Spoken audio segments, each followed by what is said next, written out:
So with the AP poll coming out and us being ranked #1 in the country, I think it's deserving considering the schedule that we played and the teams that we've beaten, the great teams that we've beaten, and the job this team has done.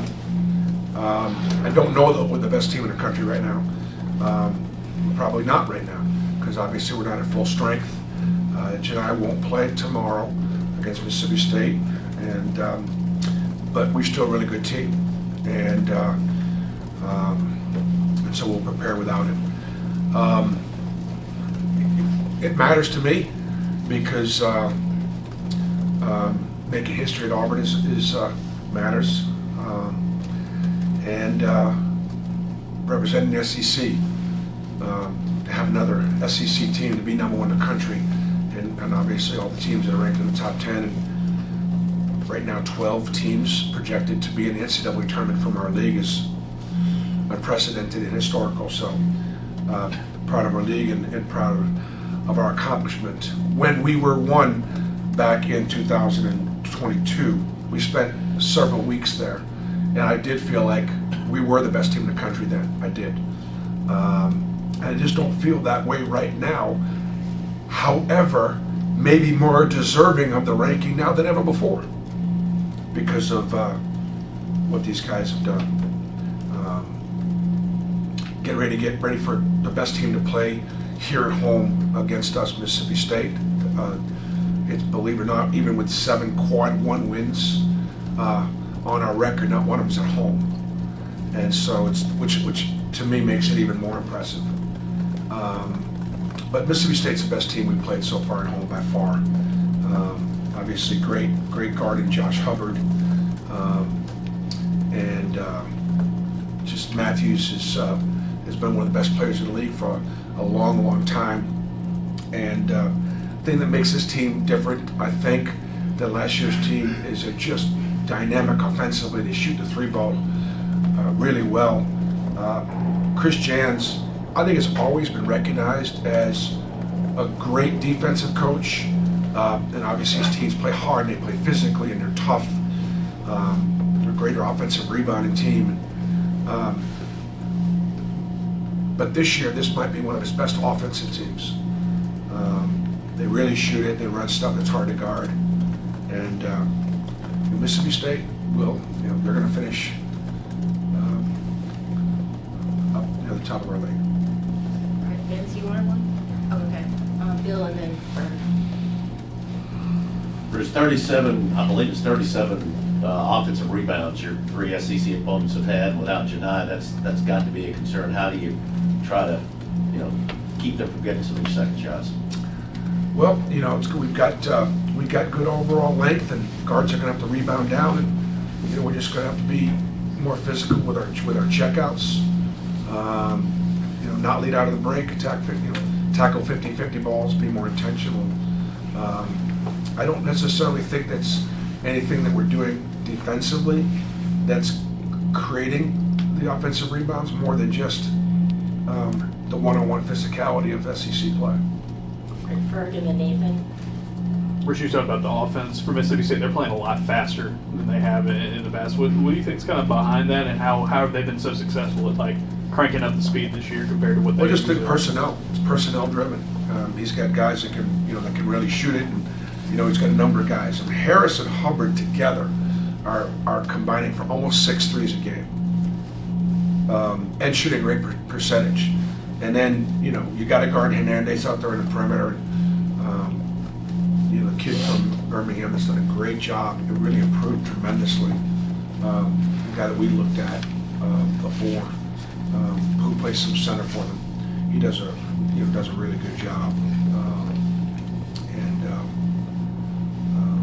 Keyshawn Murphy, I apologize. Keyshawn Murphy really has gotten better. I think Keyshawn Murphy's a great story. I think in the sense that went to Mississippi State, and we liked him a lot. Knew he was going to be a really good player, but was patient, and has been there now 3 years, and so many times kind of reminds me a little like Jalen Williams. Played some early, saw signs. Now he's a terrific player, getting rewarded for being loyal to Mississippi State. Bruce, do you have a tentative timeline for Janai right now? Don't know. Bruce, you mentioned after the South Carolina game, your guards stepping up and making plays in the second half. Just, I mean, with Janai out, just how much more pressure is it, or responsibility they had to step up and kind of do some of the same stuff they did? Well, I think a lot of it's just going to be based on the team that we play, where their strengths and weaknesses are, and that's where we'll go. We'll still go inside. That's still a strength for us, whether it be Dylan or Cheney, Turtle, or guards. Obviously, we're going to have to make up for a lot of areas like scoring and the efficiency, passing of Janai, his rebounding. He isn't a Player of the Year candidate because he's not a stat. He's a stat sheet stuffer, and so much of the way we built our team, particularly on the offensive end, has been around him. And so, but like as has happened in the past, I remember when we went to Georgia last year, we went without Jalen Williams, and other guys stepped up. And Jalen Williams was one of our best players a year ago. So we're all going to have to step up. Davis? Bruce, do you talk to your team about the mental approach of being number one and what comes with that? I know some guys were on the team that was here in 2022, like Dylan Cardwell. Yeah, I think it's a box checked. We check the box. It's great to be able to say it. It's great for Marlene's notes. It's great, and I don't belittle it. We made history. Here we are in January. How many games have we won in a row now? We've won, let's say 8 maybe in a row, which is really hard to do here in the middle of January. And we have 7 quad 1 wins, not one at home. Man, it's a great time to step back and look at what's been accomplished. Okay, box checked. We're no bigger a target being number 1 than we were number 2, right? And so we recognize that, and we recognize the value of being, analytically, what this does. A win over us analytically jumps you up a line or 2 or 3. Yeah, so it's big. It's big. I guys understand. Our focus right now is, continue to just try to play great basketball. Try to figure out, how do we play without our best player and what things that we do. That's what our focus is. And how do we play Mississippi State, who, it's a great preparation. They do Mississippi State does a great job of scouting too. They do a great job changing things up, and so it'll be a great challenge for us. All right, Peter and then Ferg. It'd be a great challenge for us with Janai Broom. With some of Janai's scoring and playmaking now out of the lineup, how much more does that put on, I guess, the guards from a playmaking scoring point of view for guys like Denver and Todd? Again, getting back to it, I have confidence that all our guys can step up their scoring. Dylan and Cheney and Chad and Denver and Miles and Tahad and Shakai, Chris. I think everybody has an opportunity, and we have enough talent and to be able to have everybody do a little bit more. I think that's the best way to approach his loss. Bruce, when you go back and look at the second half against South Carolina, especially down the stretch, the defense, just what was the difference there, and how proud are you for your guys to grind it out the way they did? Well, we obviously made some big shots and got some big looks, and we were able to convert a couple at the free throw line late. And to hold them without a bucket, in the last 5 minutes, just speaks to our focus, our maturity, our will to win. South Carolina kind of got their identity back against us by being real physical, by beating us on the boards, by, had great, used their size. When they lost their starting point guard, they wound up, and he's one of their better players, they wound up just getting really big at every position. That size, that length, definitely made them different, and it bothered us. And look, South Carolina played well, and they did beat Clemson at home. So we know Clemson did beat Kentucky. Kentucky did beat Duke. Duke did beat us. So we recognize that it was a pretty good team. All right, Vince, then Nathan, and then Jerry with the last. Coach Bruce, Cheney and Janai were both, Cheney and Dylan were both big in those last 5 minutes against South Carolina. But when they're up here, they both talked about controlling their physicality. How do you get that across to them in a game without Janai Broom? Yeah. How they can step up and be in the game when it matters? Yeah, stay down on the shot bank. Just stay down. Be second off the floor. Just stay down. And that's it. And they both got to play aggressively, and they both got to play physically.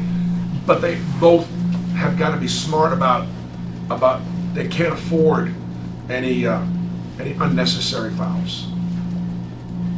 Bruce, you mentioned it a little bit, but the physicality of this Mississippi State team the last couple years. I mean, really the last several years against you guys. What is it about them? I know you said they play a little faster this year, but historically under Jans and previously, what do they do that makes them such a tough out in the paint? I mean, like Matthews, like every time he drives the ball to get a foul. Every time. And he'll put his head down and he'll go. And there's a way to guard him without fouling him. And that's just what we have to do as they seek contact. The defense is entitled to its dancing space. Like, this is my space, this is your space. Little dirty dancing analogy there. Coach, looking at the team rebounding numbers, how do you emphasize to the guys in practice, ahead of the next couple games coming up, to better in that category? Yep. Everybody's got to, permanent checkouts. Guys got to put bodies on bodies. Got to stay in the possession. You can't lead out in a fast break. And look, there are also times when you're doing all those things, and they physically make plays. I mean, you talk about some big, strong guys. You're gonna do all that I just said, and they still can move you out and still go get a rebound. So, it's just part of the challenge. All right, thanks, Coach. Thanks, Bruce. Thanks, guys.